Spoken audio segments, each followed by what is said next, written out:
नमस्कार दोस्तों, AIO computer zone में आपका स्वागत है। मैं हूं आपका दोस्त डिक्के वर्मा। आज का जो हमारा डिस्कशन चलेगा वो चलेगा कि भाई कॉमर्स वालों के लिए कौन सा कंप्यूटर कोर्स अच्छा होता है और हम ये कैसे पता करें कि यही कोर्स हमारे लिए बेस्ट है, हम कैसे चूज करें। कहीं ना कहीं ये कंफ्यूजन लोगों के मन में रहता है कि हमने 12th कॉमर्स से किया था, है ना, ICOM आपने किया, आपने BCOM किया और आप चाहते हैं उससे कहीं जॉब लेना, जॉब करना, तो कहीं ना कहीं एक प्रॉपर कोर्स करना पड़ेगा ना। ऐसा थोड़ी होता है। कई सारे लोग क्या करते हैं, 11th किया आर्ट्स से, 11th किया, 11th और 12th जो उनका इंटर था वो साइंस था और उसके बाद उनको लगा कि भाई हमने इंटर साइंस से किया, है ना, हम लोगों ने इंटर साइंस से किया, कोई फायदा नहीं हुआ। इससे बढ़िया था कि भैया आर्ट्स से कर लेते, क्यों हमने साइंस लिया, ज्यादा पैसे भी लगा, कोई फायदा नहीं हुआ। तो होता यही है कि लोग इंटर साइंस से कर लेते हैं और जो ग्रेजुएशन होता है वो आर्ट्स से कर लेते हैं। मतलब जो कैटेगरी है वो चेंज होता जाता है, लेकिन हमें उससे मतलब नहीं है। हमें मतलब ये है कि अगर हम लोगों ने इंटर कॉमर्स से किया है तो अगर हम कंप्यूटर के फील्ड में जाना चाहते हैं तो हम कौन सा कोर्स करेंगे। अगर आप BCOM किए हैं तो दोनों के लिए बेस्ट है। तो चलिए देखते हैं। तो सबसे पहले हम लोग कॉमर्स के बारे में जानेंगे कि कॉमर्स होता क्या है। मैं आपको ज्यादा नहीं समझाऊंगा, बस एक छोटा सा वर्ड बोलूंगा जिससे इसका डिफिनेशन हो जाएगा, राइट। हमने इंटर किया, हमने ग्रेजुएशन किया, कॉमर्स से किया, तो कॉमर्स वालों को पता होगा कि इसके अंदर जो पढ़ाई होती है वो होती है अकाउंटिंग से रिलेटेड, जोड़ घटाव गुना भागा लाभ हानि ये सब होती है। इसके अलावा कुछ होता होगा, मुझे नहीं पता, लेकिन जितना मैं जानता हूं कि भैया कॉमर्स तो होता है अकाउंटिंग से रिलेटेड। अब अगर मान लो कि आप इंटर किए हैं कॉमर्स से या फिर आप ग्रेजुएशन कुछ भी किए हैं कॉमर्स से, तो कहीं ना कहीं उसके अंदर हिंदी भी पढ़ना होता है, इंग्लिश भी पढ़ना होता है। वो तो लैंग्वेज का सब्जेक्ट है, तो लैंग्वेज आपको करना पड़ेगा। लेकिन शॉर्ट में कहूं तो ये अकाउंटिंग से रिलेटेड है।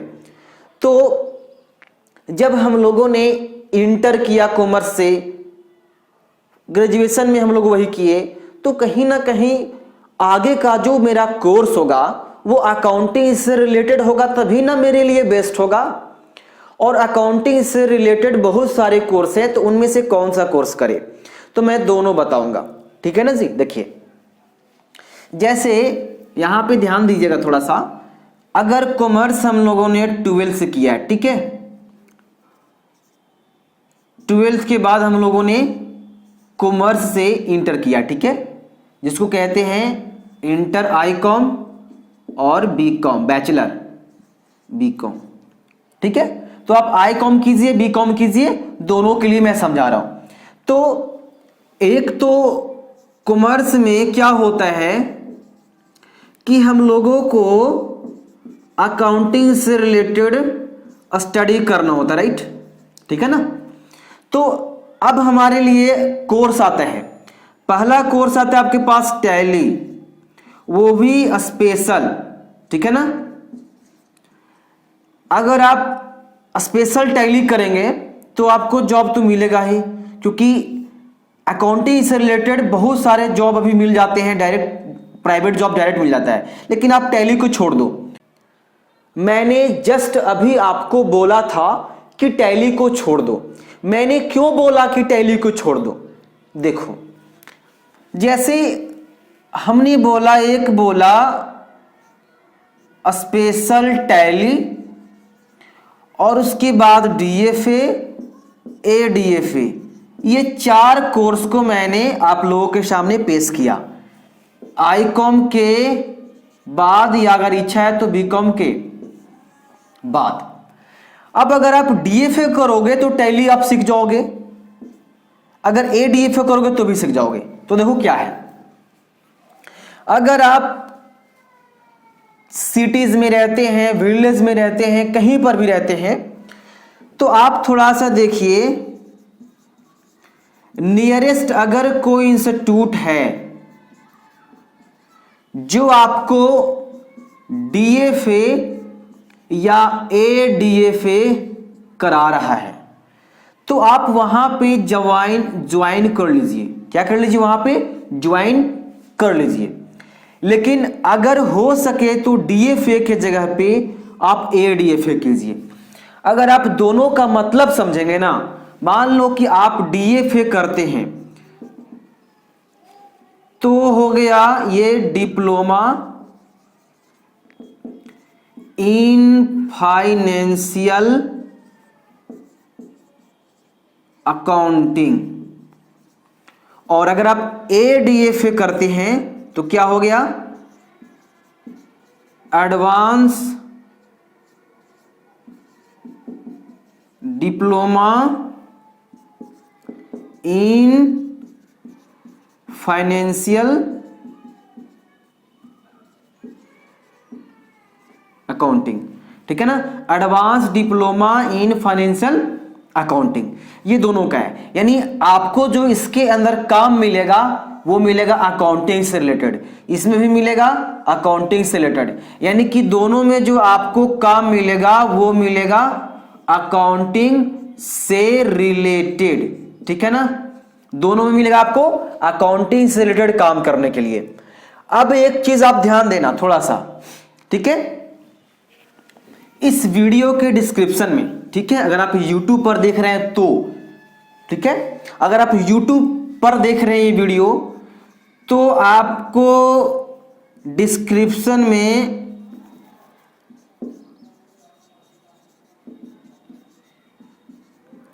दो लिंक मिलेगा, ठीक है? एक मिलेगा अबाउट DFA और एक मिलेगा अबाउट ADFA। इसमें आपको पूरा सिलेबस बताया गया, क्या क्या पढ़ना है आपको, ठीक है ना?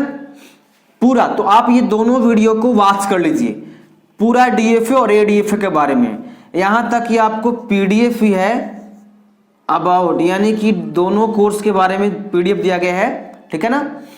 तो हम सिर्फ ये डिस्कस कर रहे हैं कि कौन है बेस्ट। तो भैया जब आप ICOM करते हो और कोई कंप्यूटर कोर्स करना चाहते हो तो आप या तो DFA करो या फिर ADFA करो, ठीक है ना? अगर ADFA मिल जाता है तो फिर आप ADFA ही करो। अगर नहीं मिलता है, अगर ये कोर्स नहीं मिल पाता है तो आप DFA फिर करो, ये लास्ट है। जब आप इन दोनों में से कोई एक कोर्स को अगर आप कर लोगे तो समझो कि जॉब बहुत जल्द लग जाता है। क्यों? क्योंकि ये जो कोर्स है वो क्या है, वो ये अकाउंटिंग से रिलेटेड काम करता है। और समझो कि लोग ज्यादातर साइंस लेते हैं, है ना? क्योंकि उनको थोड़ा सा घमंडी होता है कि भैया मैं तो साइंस पढ़ूंगा। तो ऐसे में क्या होता है कि कम लोग होते हैं इसके अंदर।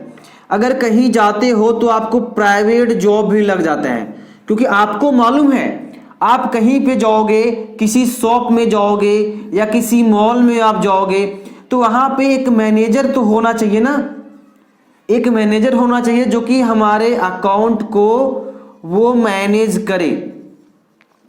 तो मैनेज करने के लिए किसको बैठाना पड़ेगा? तो बैठाना पड़ेगा किसको? हमें बैठाना होगा जो स्पेशल DFA किया हो या ADFA किया हो, ठीक है ना?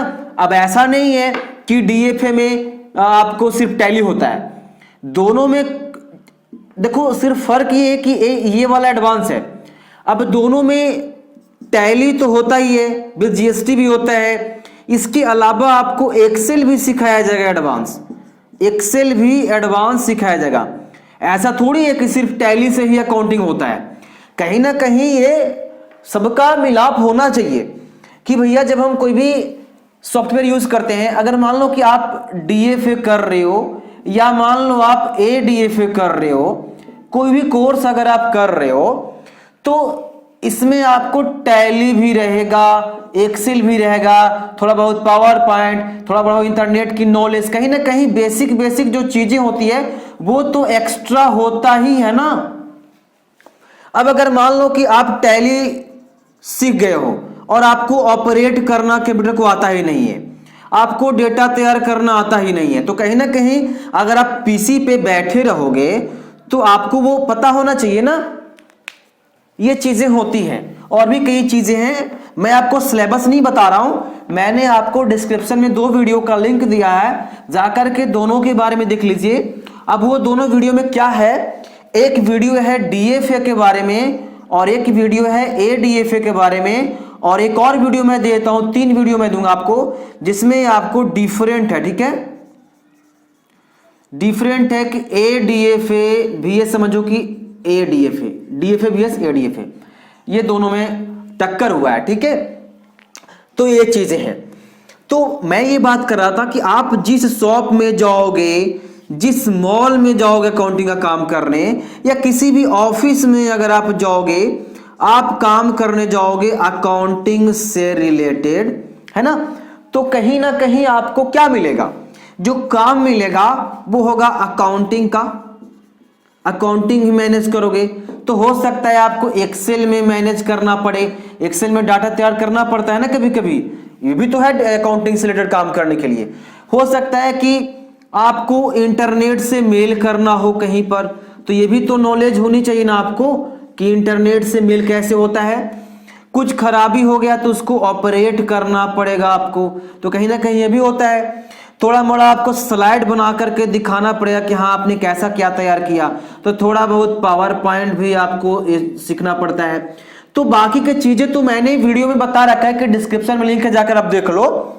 लेकिन मैं ये कह रहा हूं कि अगर आप कॉमर्स से कुछ ये कोर्स कॉमर्स वाले हैं, चाहे इंटर किए हैं ग्रेजुएट कुछ भी, तो आप एडीएफए करो, आप खोजो कि एडीएफए कौन करवा रहा है, या फिर अगर ये एडीएफए नहीं मिलता है तो आप डीएफए खोजो।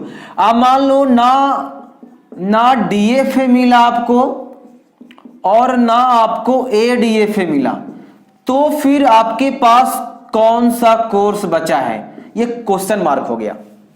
मान लो कि नजदीकी में कोई भी इंस्टीट्यूट ऐसा नहीं है जो मुझे ये सिखा रहा हो, तो इस सिचुएशन में क्या करोगे, तो देखो आपको अकाउंटिंग से रिलेटेड काम भी करना है और आपके नियरेस्ट जो इंस्टीट्यूट है वो इस कोर्स को ना करा रहा है, कराता ही नहीं, अवेलेबल ही ये कोर्स नहीं है, तो क्या करोगे।